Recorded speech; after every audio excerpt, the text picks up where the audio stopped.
നേത്ര സംരക്ഷണത്തിന് നമ്മുടെ Ahalya. Ahalya foundation eye hospital, കേരളത്തിൽ എല്ലായിടത്തും.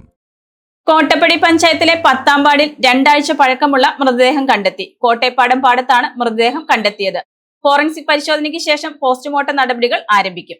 കോതമംഗലം കോട്ടപ്പടി പഞ്ചായത്തിലെ 10-ാം വാർഡായ പുത്തൻകുളത്ത് 2 ആഴ്ച പഴക്കമുള്ള മൃതദേഹം കണ്ടെത്തി. കോട്ടേപ്പാടം പാടത്ത് ഏകദേശം 2 ആഴ്ച പഴക്കമുള്ള മൃതദേഹമാണ് ഇന്ന് രാവിലെ കണ്ടെത്തിയത്. രാവിലെ പുല്ലുമുറിക്കാൻ എത്തിയ പ്രദേശവാസികളാണ് മൃതദേഹം ആദ്യം കണ്ടത്.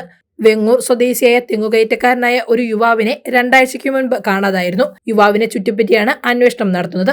മൃതദേഹത്തിന് സമീപത്തു നിന്ന് വാക്കത്തിയും ഏതാനും തേങ്ങകൾ ചിതറിയ നിലയിലുമാണ് കണ്ടെത്തിയത്. കോട്ടപ്പടി പോലീസ് സ്ഥലത്തെത്തി മേൽനടപടികൾ സ്വീകരിച്ചു. ഇന്ന് രാവിലെയാണ് സംഭവം അറിഞ്ഞത്. ഏകദേശം ഒരു 2 ആഴ്ചത്തോളം പഴക്കമുള്ള ഒരു മൃതദേഹമാണ് പാടത്തിന്റെ സൈഡിൽ തന്നെ കിടപ്പുണ്ടായിരുന്നത്. സമീപത്തുള്ളൊരു ചേട്ടൻ പുല്ല് മുറിക്കാൻ വരുമ്പോഴായിരുന്നു കണ്ടത്. ഏകദേശം ഒരു 2 ആഴ്ചത്തിൽ അധികം പഴക്കമുള്ളൊരു ശവശരീരമാണ്. നമ്മുടെ വേങ്ങൂർ പഞ്ചായത്തിലുള്ളൊരു സനീഷ് എന്ന് പറഞ്ഞൊരാൾ കാണാണ്ടായിട്ടുള്ളൊരു വിവരം പറഞ്ഞിട്ടുണ്ടായിരുന്നു. ഇനി ആളാണെന്നുള്ളൊരു സംശയത്തിൽ നിൽക്കുകയാണ് ഇപ്പോൾ.